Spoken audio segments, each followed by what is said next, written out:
almost 5,000 years ago.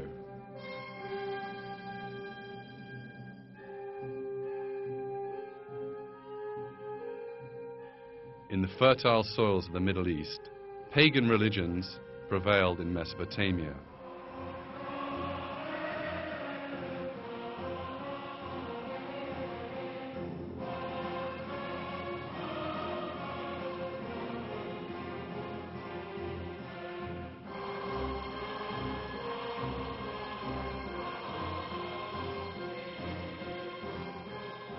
These pagans generated a number of myths and superstitions about the origin of life and the universe.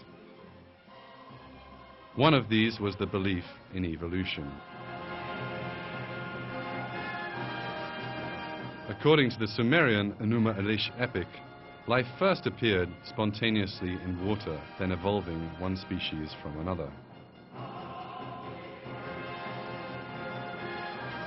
Many years later, the myth of evolution found fertile ground in another pagan civilization, ancient Greece. Some Greek philosophers, calling themselves materialists, accepted only the existence of matter and counted matter as the original source of life. Consequently, they resorted to the myth of evolution, inherited from the Sumerians, to explain how living beings came into existence.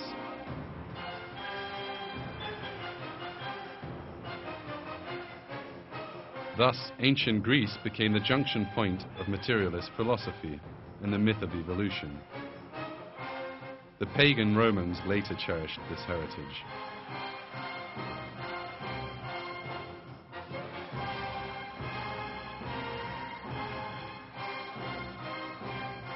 These two concepts from idol-worshipping cultures were introduced to the modern world in the 18th century. Some European intellectuals, influenced by ancient Greek sources, who accordingly adopted materialism with one common belief. They were completely against the very idea of monotheistic religion. The book by the renowned materialist Baron de Holbach, The System of Nature, was considered the principal source of atheism. In this context, the French biologist Jean-Baptiste Lamarck was the first person to give a detailed account of the theory of evolution. Lamarck's theory, which was later refuted, maintained that living beings evolved from one another through slight variations over time.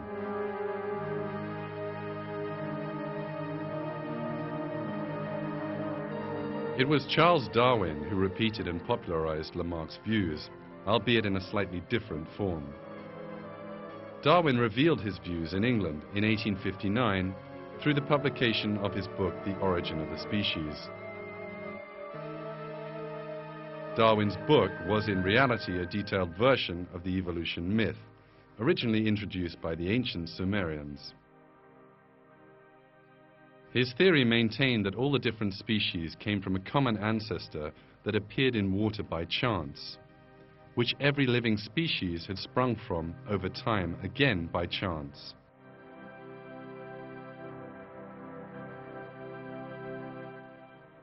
This assertion of Darwin was not based on clear scientific grounds, and hence was not extensively adopted by the scientists of his time. Paleontologists in particular were aware that the entire theory was largely a figment of his imagination.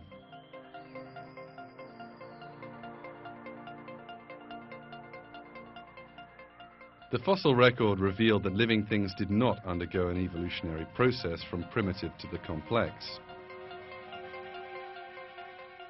Even the living things which lived hundreds of millions of years ago possessed the same complex structures of their counterparts living today. There was no trace of transitional forms that Darwin assumed to have existed and which were supposed to link one species to another.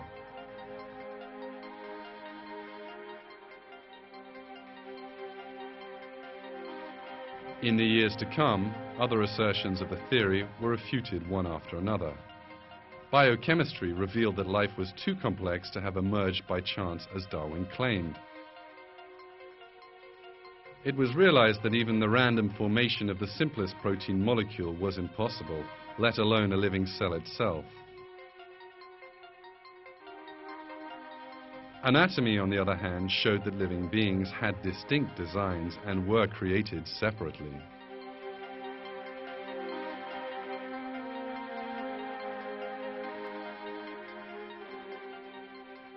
In brief, Darwin's theory lacked a scientific basis. However, the theory was quick to gain political support, since it did provide the so-called scientific basis for the dominant powers of the 19th century.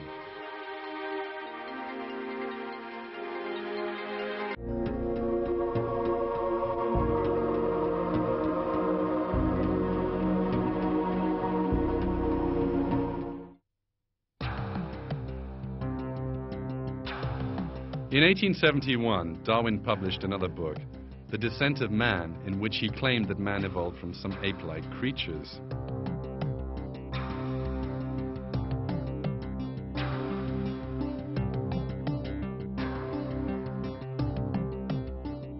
Darwin was unable to provide any evidence supporting his claims, but clearly fabricated some imaginary scenarios. Darwin also embraced an interesting thought. He asserted that some races were more evolved and therefore more advanced than others, whilst other races, on the other hand, he considered still to be at the same level as the apes.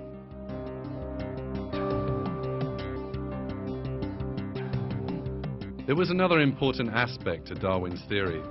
He erected his entire theory on the concept of struggle for survival. According to him, a fierce conflict, a bloody struggle pervaded the natural world.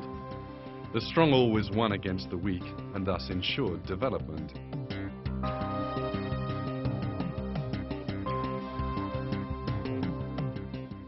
Darwin asserted that a similar conflict also held true for human races. Even the subtitle in his book, The Origin of the Species by Way of Natural Selection, or The Preservation of Favored Races in the Struggle for Life, explicitly reveals his racial views.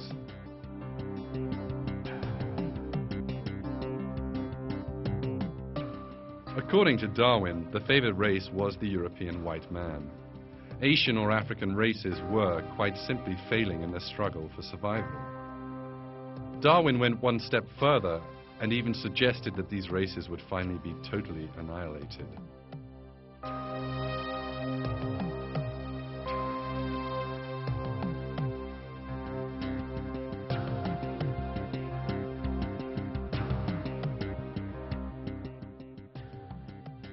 At some future period, not very distant as measured by centuries, the civilized races of man will almost certainly exterminate and replace the savage races throughout the world. At the same time, the anthropomorphous apes will no doubt be exterminated. As this statement explicitly reveals, Darwin was an out-and-out racist, believing in the superiority of the white man. He believed the white man would, in time, first enslave and then eradicate the so-called inferior races. Indeed, Darwin's ideas found fertile ground. In his time, the white man was already in search of a theory to justify his crimes.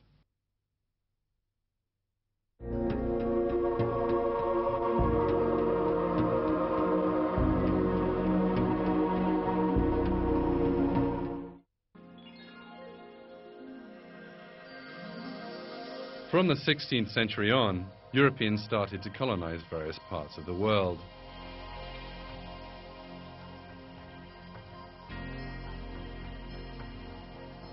The first colonizers were the Spanish under the guidance of Christopher Columbus.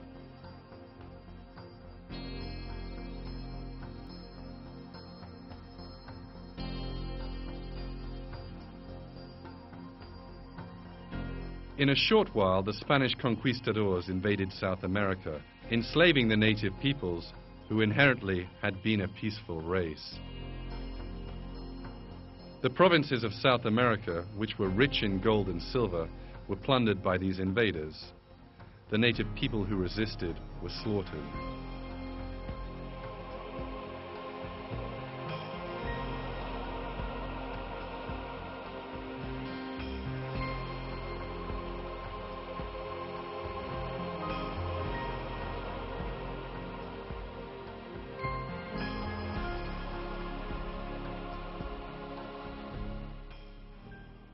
After the Spanish, the Portuguese, the Dutch, and then the British took part in the competition for colonization. In the 19th century, Britain became the world's greatest colonial empire. From India to Latin America, the British Empire exploited the natural resources far and wide.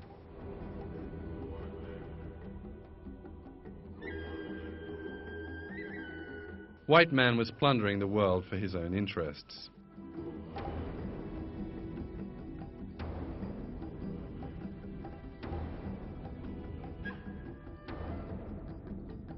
Of course, these colonial powers did not want to be remembered throughout history as plunderers. So they have sought a means of justification for this exploitation.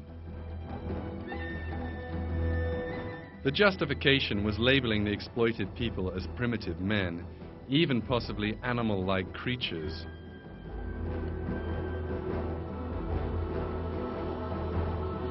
Such assertions were first put forward during the early period of colonization, the time when Christopher Columbus set sail for America. By claiming that the American native people were not real human beings, but a developed animal species, the Spanish colonizers sought to justify their enslavement.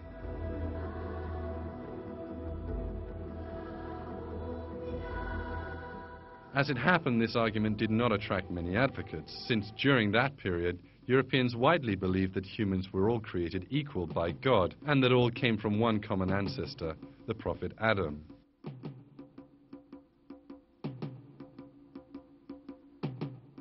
However, things changed in the 19th century.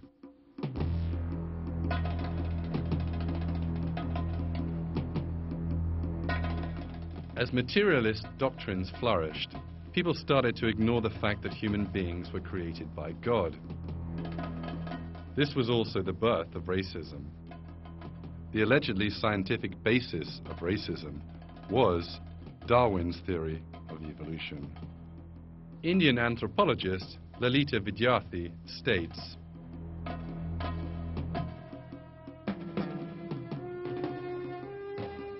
Darwin's theory of the survival of the fittest was warmly welcomed by the social scientists of the day, and they believed mankind had achieved various levels of evolution culminating in the white man's civilization. By the second half of the 19th century, racism was accepted as fact by the vast majority of Western scientists.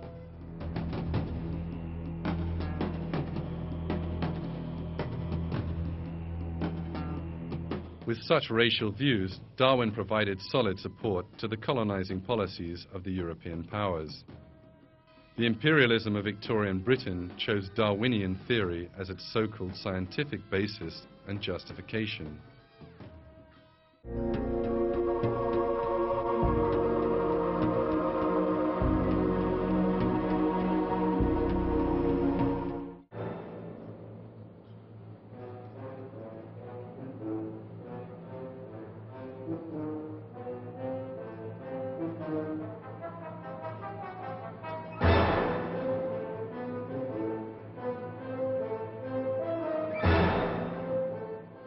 One of the most interesting examples of how the evolution theory offered inspiration to British imperialism was the scandal of the Piltdown Man. In 1912, a strange skull was dug up in Piltdown, England. Charles Dawson, the scientist who found the skull, together with his team, declared that it belonged to a creature that was half ape, half human. Arthur Keith, the famous evolution anatomist, examined the fossil and confirmed the results. However, Dawson and Keith emphasized an important point. The brain size of Piltdown Man was as big as that of modern man. The jawbone, however, had ape-like features. Suddenly, the brain of Piltdown Man became a source of great pride for the British. Since his skull was found in England, it surely had to be an ancestor of the British. The great size of the brain was supposed to indicate that the British had evolved to a higher status than the other races, thus in effect confirming that the British mind was superior. which is why the discovery of Piltdown Man aroused such great excitement in England. Newspapers ran headlines.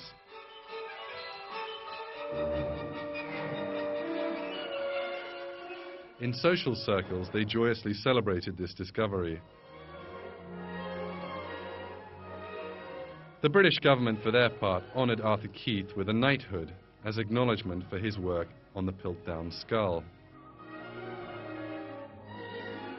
The famous evolutionary paleontologist Johansen explains the relationship between Piltdown and British imperialism as follows.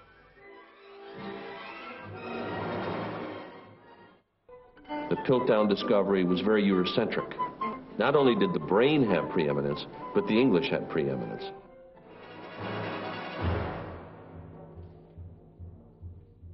The inspiration the English derived from Piltdown Man lasted for 40 years. Then, in 1953, a scientist named Kenneth Oakley examined the fossil in detail and disclosed that it was in fact the greatest forgery of the 20th century. The fossil had been faked by attaching an orangutan jaw to a human skull. London radio announced this fact in astonishment. Britain's august Natural History Museum is all a-dither over a scandal concerning the Piltdown Man. One of the most famous fossil skulls in the world is declared to be in part a hoax. 40 years ago, its discovery was a sensation. Today comes the shocking news that this is skullduggery. For the evolutionists, the Piltdown Man scandal was only a beginning. In the coming years, other skulls were presented as proof of the ancestor of man. But later each one of these proved to be either a fraud or a misinterpretation. It was determined that these skulls either belonged to extinct ape species or ancient human races. Despite this fact, evolutionists went even further and dared to present fossils of chimpanzees, orangutans, and even pigs as ancestors of man. Yet over time, they had to reject these fossils, to which they gave names such as Zinjanthropus, Ramapithecus, and Hesperopithecus. The story of Piltdown Man provides a symbolic indication of how British racism derived support from the theory of evolution. English imperialism had actually found more solid grounds to rely on.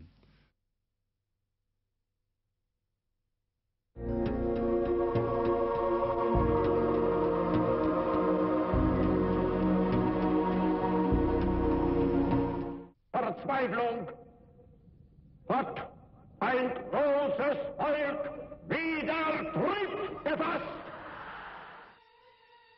Nazism was born out of the political chaos that Germany experienced after the First World War. The leader of the Nazi Party was Adolf Hitler, who had a highly ambitious and very aggressive nature. Hitler took an intensely racist standpoint.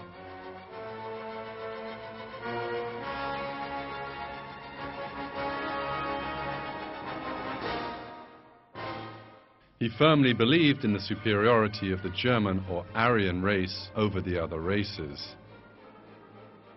His dream was that the German Aryan race would soon conquer the world and establish an empire that would last for 1,000 years. Darwin's theory of evolution appeared to provide a scientific basis for Hitler's own racist theories.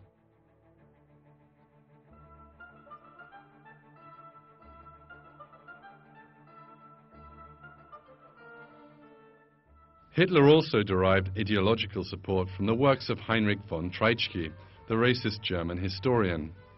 Treitschke was greatly influenced by Darwin's theory of evolution and based his own racist views on Darwinism. He said, "Nations can only evolve through a fierce struggle similar to Darwin's struggle for existence." Hitler also derived inspiration from Darwin's struggle for existence.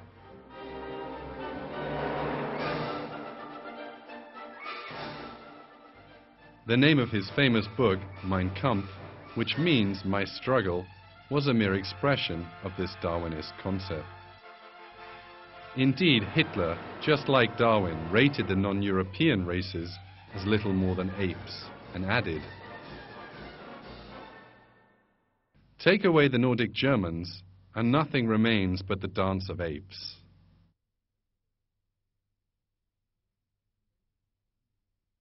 The basis for the evolutionist views of the Nazis lay in the concept of eugenics.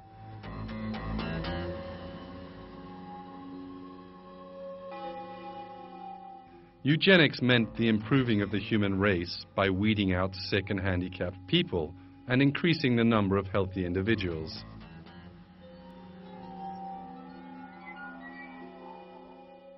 According to the theory of eugenics, the human race could be improved in the same way that better kinds of animals can be bred by mating healthy specimens. As might be expected, the eugenicists were simply the Darwinists. At the head of the eugenics movement in England came Charles Darwin's cousin, Francis Galton, and his son, Leonard Darwin.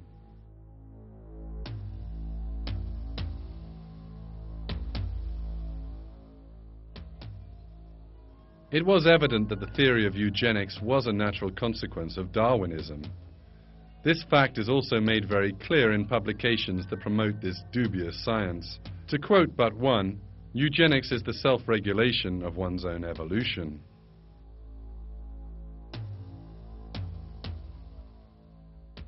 The first advocator and promoter of eugenics in Germany was Ernst Haeckel, the famous evolutionary biologist.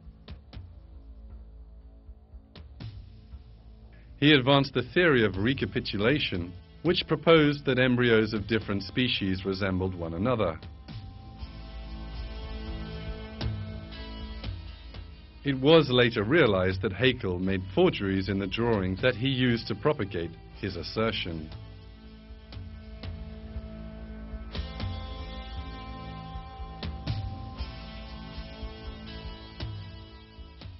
Haeckel falsified his drawings in order to show fish, human, and chicken embryos were similar to one another.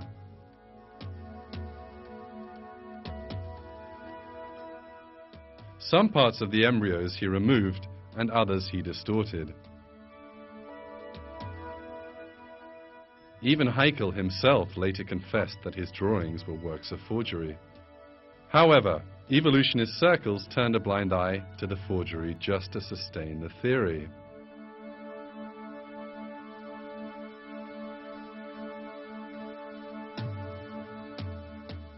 While producing scientific forgeries, Haeckel also spread the eugenics propaganda. He suggested that disabled newborn babies should be killed as soon as possible in order to speed up the process of evolution in society.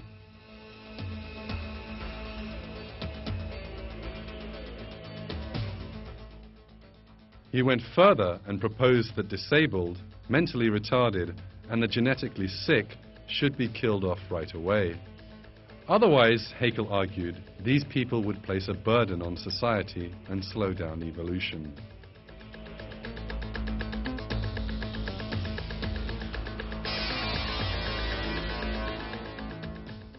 Haeckel died in 1919, but the Nazis inherited his cruel ideas.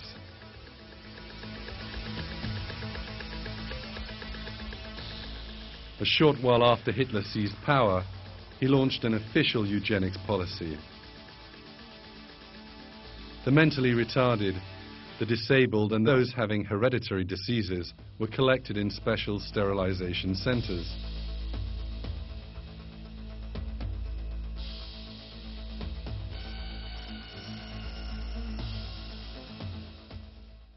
These people were considered parasites who posed a threat to the purity of the German race and hindered the progress of evolution. Indeed, in a short time, these isolated people started to be murdered at Hitler's secret command.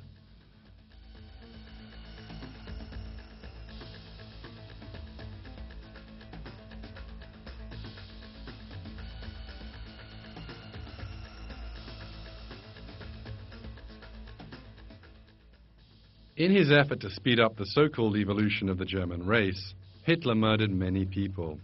Meanwhile, he pursued another requirement of eugenics. Young men and women with blonde hair and blue eyes, considered typical specimens of the pure German race, were encouraged to have sexual relations with one another. In 1935, special reproduction farms were established. SS officers frequently visited these farms, where young women who met the Aryan criteria had been housed. The illegitimate babies born on these farms were to become the future soldiers of the German Reich.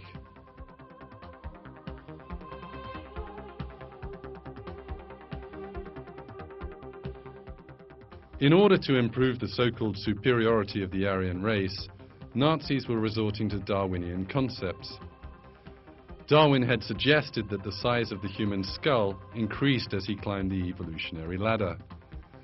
The Nazis embraced this idea fiercely and set about taking skull measurements to show that the German race was superior.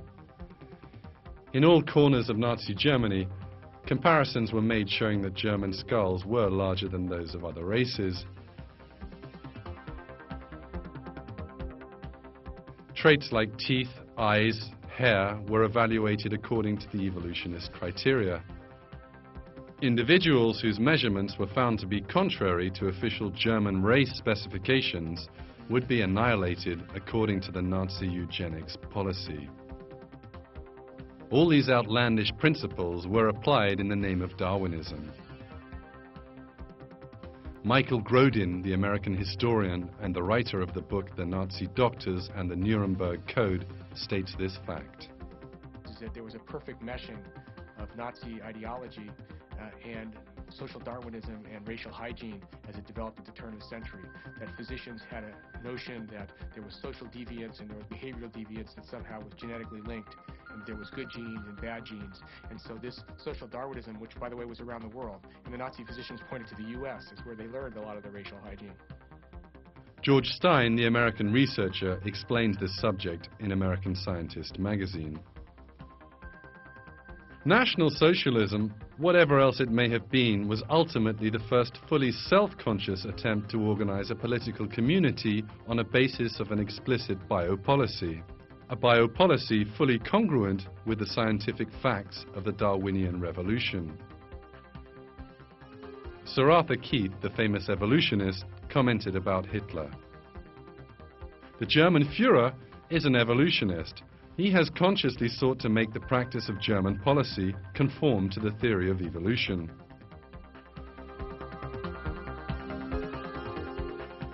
Another important reason for Hitler's evolutionism is the fact that he saw the theory as a weapon against religious beliefs. Hitler had a deep-rooted hatred of monotheistic faith.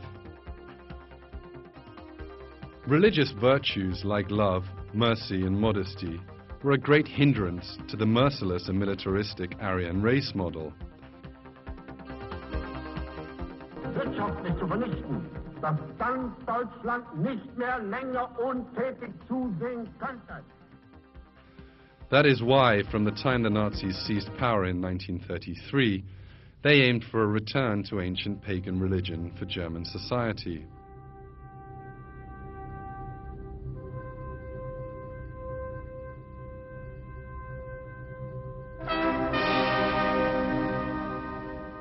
The swastika, being a symbol originating in pagan cultures, became a symbol of this transformation. Nazi ceremonies held in every corner of Germany were in fact reconstructions of ancient pagan rites.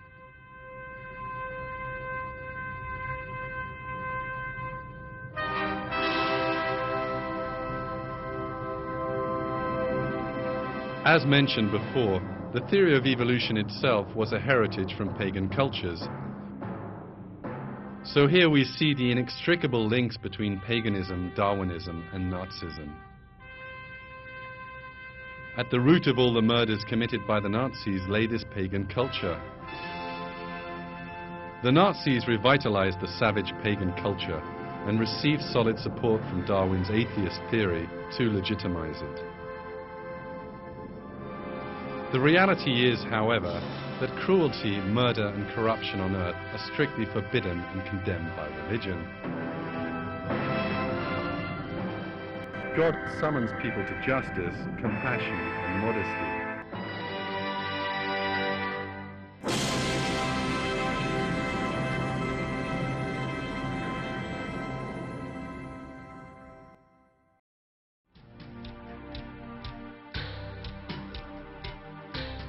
Benito Mussolini, the Italian dictator and one of Hitler's great allies, was also inspired by the theory of evolution. In his youth, he wrote articles which portrayed Darwin as the greatest scientist ever. After coming into power, his fascist Italy occupied Ethiopia. He justified his occupation of Ethiopia with Darwin's racist views and the concept of the struggle for survival.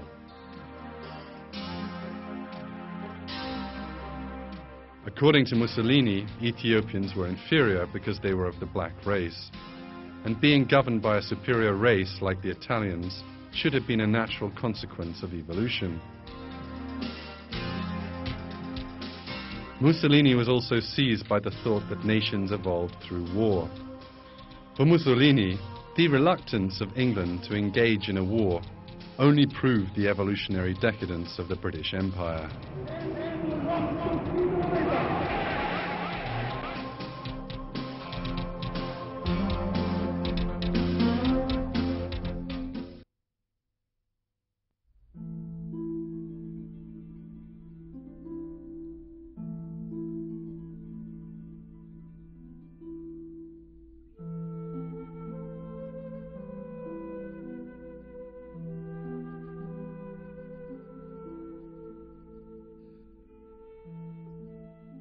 Eventually, the Nazi Empire lost the Second World War and went down in history as having murdered millions of innocent people.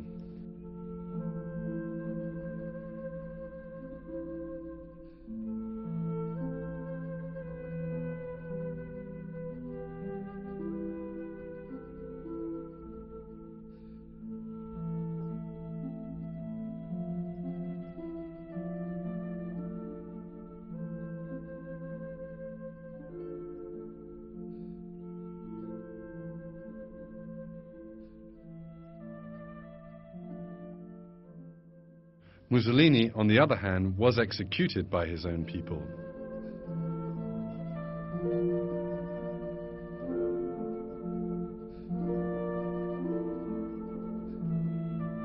Yet still, Darwinist thought, which provided the foundation for Nazi ideology, has persisted.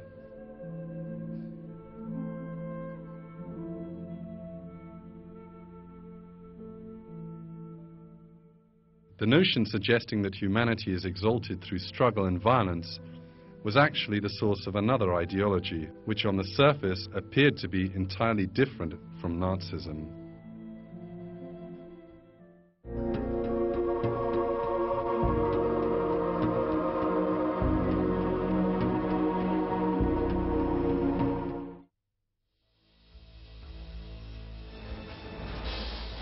Materialist philosophy, which was born in ancient Greece, enjoyed a victory in the 19th century.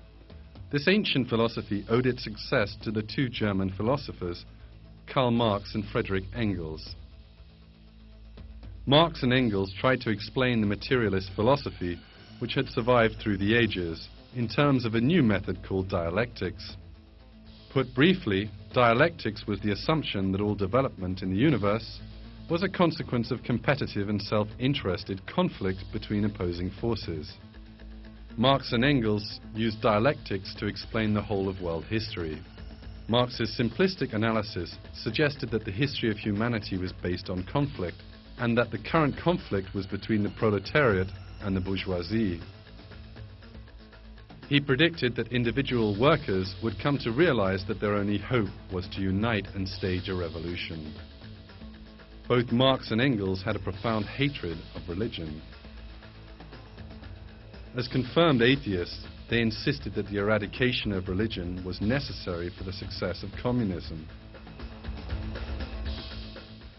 Round about the time that Marx and Engels were formulating these ideas, there was a significant development which could serve to support their theories. Darwin came on the scene with his book, The Origin of the Species. Darwin proposed that in the world of biology, living beings evolved and survived as a result of a struggle for existence. What was this if not dialectics? Furthermore, this was a dialectics that appeared to deny religion any role, including the existence of creation or a creator. This was an exceptional opportunity for Marx and Engels. Engels read Darwin's book as soon as it was published and wrote to Marx. Darwin, whom I am just now reading, is splendid. In response, Marx replied, "This is the book which contains the basis in natural history for our view." Engels was so much influenced by Darwin's theory that, in an effort to contribute to the theory, he wrote an article titled "The Part Played by Labor in the Transition from Ape to Man."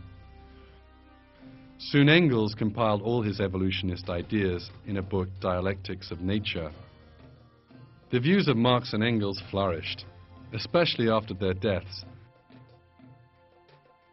Vladimir Ilyich Lenin was the first to start putting the communist revolution Marx dreamed of into practice. Lenin was the leader of the communist Bolshevik movement in Russia. At that time, the Tsarist regime in reign was ruled by the Romanov dynasty. The Bolsheviks, led by Lenin, had been looking to get rid of the Tsarist regime by force. The confusion caused by World War I offered the opportunity that the Bolsheviks so wanted. In October 1917, they seized power.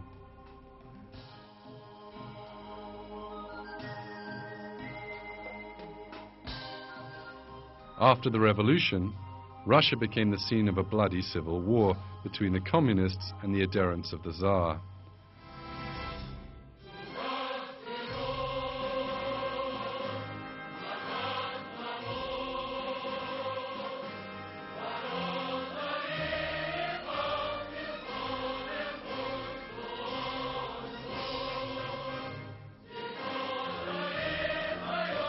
Everyone considered rivals by the communists, including the Romanov family, were brutally killed.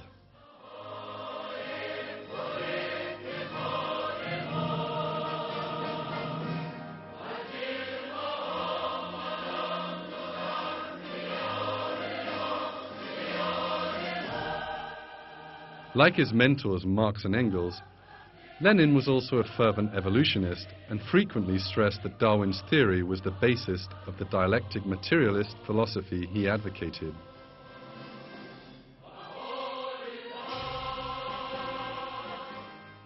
Trotsky, the second important name in Bolshevik revolution, also attached much importance to Darwinism.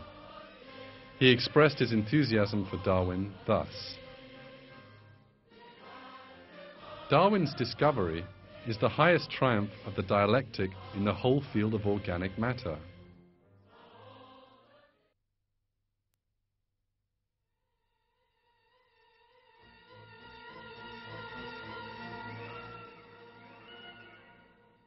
Joseph Stalin, one of the cruelest communist dictators, succeeded Lenin in 1924.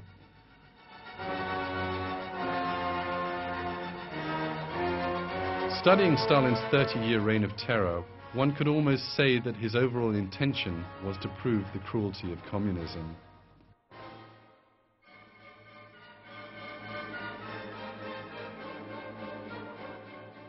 One of his first actions was the collectivization of land. He used armed force to make the peasants, who made up 80% of the population, amalgamate their holdings into vast state and collective farms. Grain was harvested by armed troops.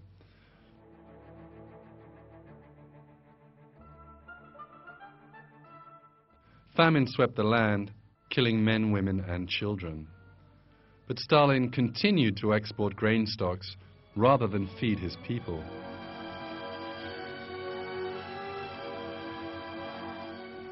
It's calculated that some 10 million peasants perished during these early years. 6 million died of famine in the Ukraine. 20% of the population of Kazakhstan disappeared.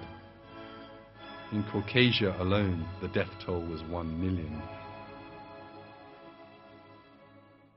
Stalin sent hundreds of thousands of people who resisted his policies to labor camps in Siberia. These camps, where the prisoners were worked to death, became a grave for most of these people. Meanwhile, tens of thousands of people were executed by Stalin's secret police.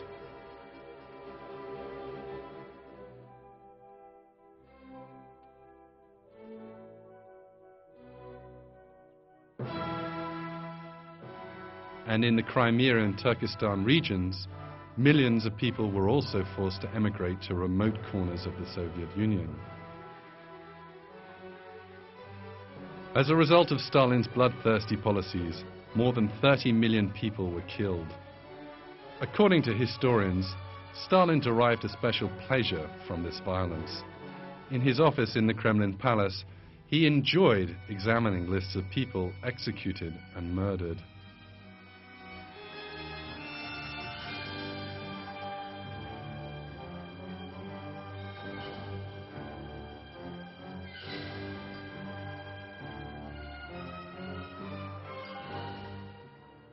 Besides his psychological condition, the factor making Stalin such a merciless mass murderer was his deep-rooted belief in materialist philosophy. And the basis of this philosophy, in Stalin's interpretation, was Darwin's theory of evolution. He said,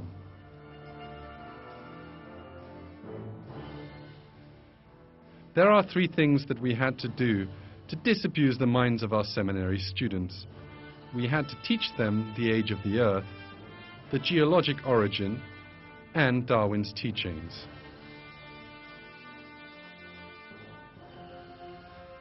Another indication of Stalin's blind attachment to the theory of evolution was the outright rejection by the Soviet education system of Mendel's laws of genetics.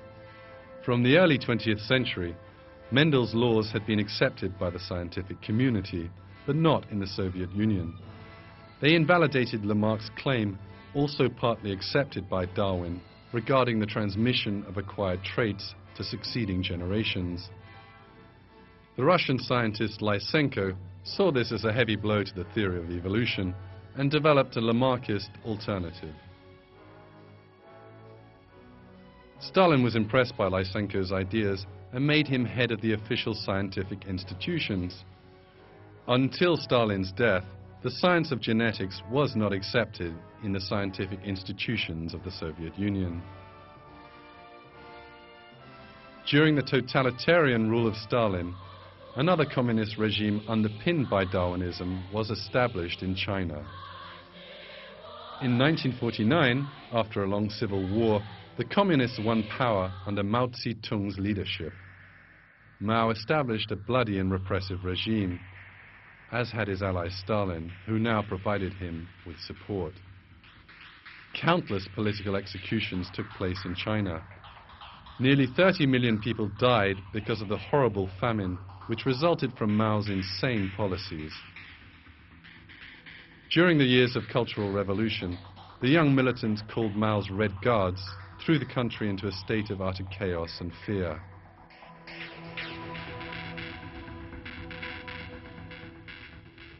Mao explained the philosophical basis of his regime by explicitly stating that Chinese socialism is founded upon Darwin's theory of evolution.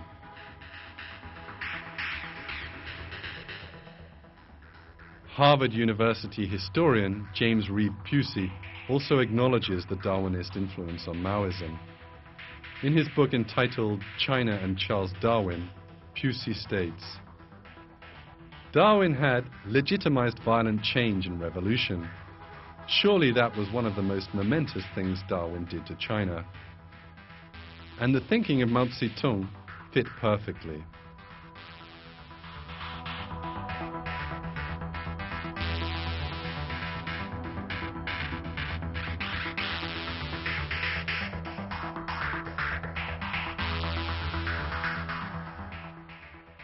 Communism has caused terror, guerrilla war, and civil wars in many countries. In Cambodia, the communist Khmer Rouge slaughtered nearly 1/3 of the country's population. People were killed only because they took a few grains from the collective farms or they said a word inconsistent with communism. The remnants of the Cambodian massacres clearly display the horror of communism without any further need for words.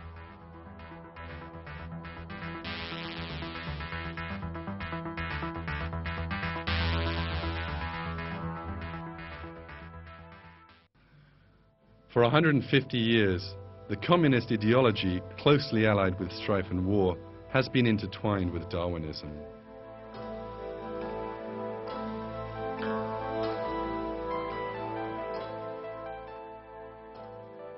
Today, Marxists and communists are still the foremost advocates of Darwinism.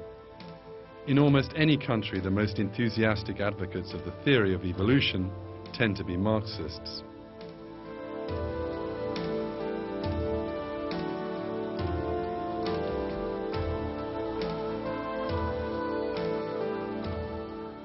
That is quite simply because, as Karl Marx himself said, the theory of evolution contains the basis in natural history for his materialist ideology.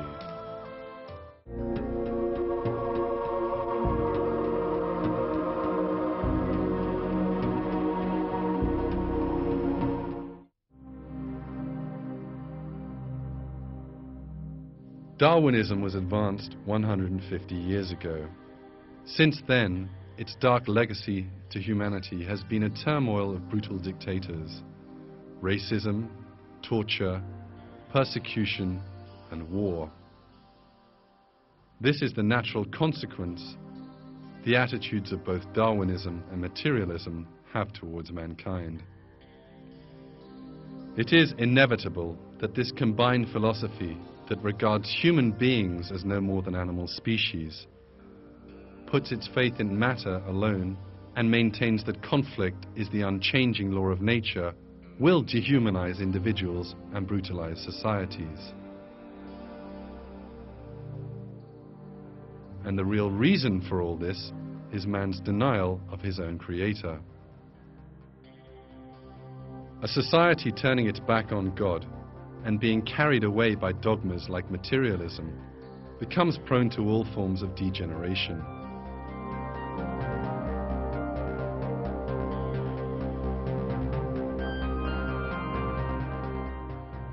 Consequently, it inevitably faces pain, fear, and destruction.